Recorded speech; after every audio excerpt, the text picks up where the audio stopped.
அன்பை பாடும். என் நாவும் நாமம் போற்றும். என் இதயம் உம்மில் மகிழும். எனக்கென்றும் நீர் போதும். இயேசு கிறிஸ்துவின் இனிய நாமத்தில் உங்களுக்கு என் அன்பின் வாழ்த்துக்கள். இம்மட்டும் பாதுகாத்து நடத்தின தேவனுக்கு ஸ்தோத்திரம் உண்டாவதாக.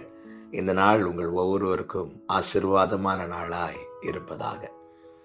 2 நாளாகமும் 14வது அதிகாரம் 11வது வசனம். ஆசா தன் தேவனாகிய கர்த்தரை நோக்கி கூப்பிட்டு, கர்த்தாவே, பலமுள்ளவனுக்காகிலும் பலனற்றவனுக்காகிலும் உதவி செய்கிறது உமக்கு லேசான காரியம்.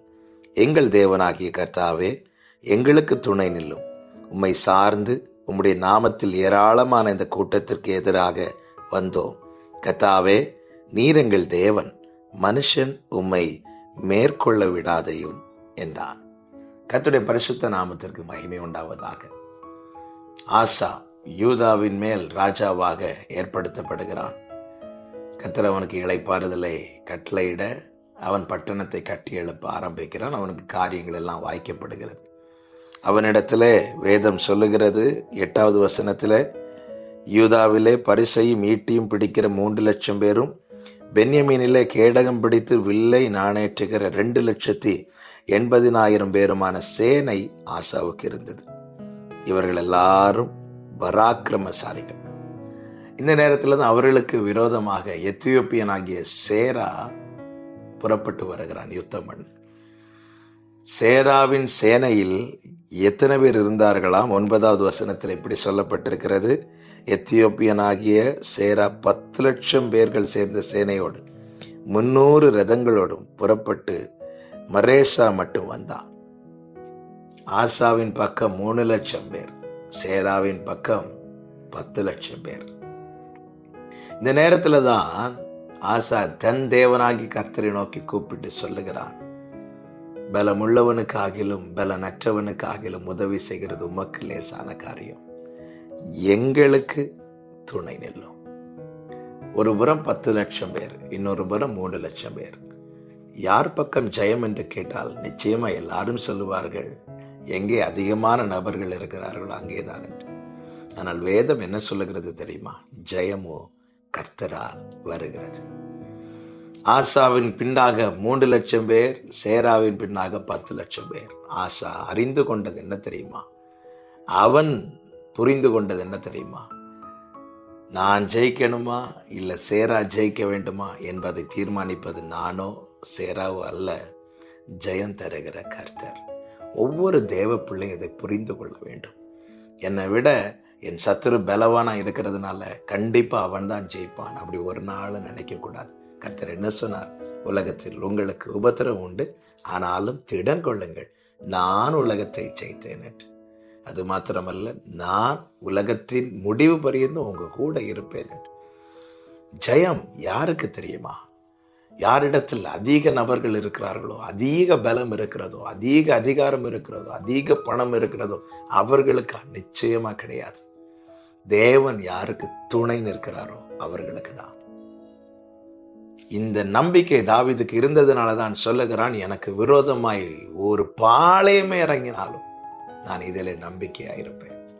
ஆசா அறிந்து கொண்ட காரியம் இதுதான். இப்பொழுது சேரா 10 லட்சம் பேரோடு நிற்கிறான், நான் வெறும் 3 லட்சம் பேரோடு நிற்கிறேன். ஜெயம் யாருக்கு கிடைக்க போகிறது? சேனைகளின் கர்த்தர் யாருக்கு துணையாய் நிற்கிறாரோ அவர்களுக்கு தான். பலமுள்ள சேரா, பலனற்ற ஆசா. இதுல யார் ஜெயிக்க வேண்டும் என்பதை தீர்மானிப்பது ஆசாவோ சேராவோ கிடையாது, கர்த்தர். எனவே தான் ஆசா கேட்கிறான், ஆண்டவரே எனக்கு துணை நில்லுங்கப்பா, எங்களுக்கு துணை நில்லும் என்று. கர்த்தர் ஆசாவுக்கு துணை நின்று சேராவை முறிய அடித்தார் என்று வேதம் சொல்லுகிறது. என கேட்கிற அன்பு சகோதரா சகோதரி, நீங்கள் சந்திக்கிற பிரச்சனை உங்களிலும் பெரியதா இருக்கலாம். உங்களோடு போராடுகிற சத்துரு உங்களிலும் பலவானாய் காணப்படலாம். நீங்கள் யாருடைய துணையை, யாருடைய உதவியை நாடுகிறீர்கள்? எங்கள் தேவனாகிய கர்த்தாவே, நீர் எங்களுக்கு துணை நிற்பீராக, எங்களுக்கு துணையாக நில்லும் என்று கூப்பிடுங்கள். ஆண்டவரிடத்துல கேளுங்கள், கேளுங்கள் கொடுக்கப்படும் என்று சொல்லுகிறார். கர்த்தர் உங்களுக்கு துணையாய் இருப்பாரானால் உங்களுக்கு விரோதமாய் போராடுகிற சத்துரு உங்களிலும் பலவானாய் இருந்தாலும் ஜெயம் உங்களுக்கு தான். கர்த்தர் உங்களுக்கு துணையாய் இருப்பாரானா, உங்கள் வாழ்க்கை படகை மூழ்கடிக்கும் வண்ணமாய் உங்களுக்கு விரோதமாய் அலை எழும்பினாலும் படகு மறுகரையை நிச்சயமாய் பிடிக்கும். கர்த்தர் துணையாயிருந்தார். ஆண்டவரிடத்துல கேளுங்க, எங்களுக்கு துணையாயிருந்தோம். ஆண்டவரே, என்னை விட அவர்களிடத்துல நிறைய பணம் இருக்குது ஆண்டவரே, நிறைய ஆட்கள் இருக்கிறாங்களே ஆண்டவரே, அதிகாரம் இருக்கிறது, இப்படி ஒரு நாளும் எண்ணி சோர்ந்து போகாதிருங்கள். உலகத்தில் இருப்பவனிலும் நம்மோடு இருக்கிறவர் பெரியவர். இந்த நாளில இந்த வார்த்தையை கேட்கும் போதே ஆண்டவர் சமூகத்துல கேளுங்க, எங்களுக்கு துணை நில்லும். பிரியமான கர்த்தருடைய பிள்ளைகளே, அவருடைய ஒத்தாசை இல்லாமல், அவருடைய துணை இல்லாமல் எதையும் எதிர்கொள்ளாதிருங்கள். ஜெயம் யாருக்கு கிடைக்க வேண்டும் என்பதை தீர்மானிக்கிறது கர்த்தர். நம்முடைய ஜெய பலமானவர். எங்களுக்கு துணையாய் நெல்லும் என்று கேட்கலாமா? எங்கள் நல்ல தகப்பனே, துணையாளரே, பலமுள்ளவனுக்காகிலும் பலனற்றவனுக்காகிலும் உதவி செய்கிறது உமக்கு லேசான காரியம். எங்களுக்கு துணை நிற்பீராக. உம்மாலேதான் நாங்கள் ஜெயிக்க முடியும். உம்மாலேதான் மதிலை தாண்ட முடியும். ஆண்டவரே, இந்த நேரத்திலும் யார் யார் இப்படி கேட்டுக்கொண்டிருக்கிறார்களோ கர்த்தர் ஒவ்வொருவருக்கு துணை நின்று ஜெயத்தை காணப்படும். இயேசுவின் நாமத்தில் பிதாவே, ஆமென்.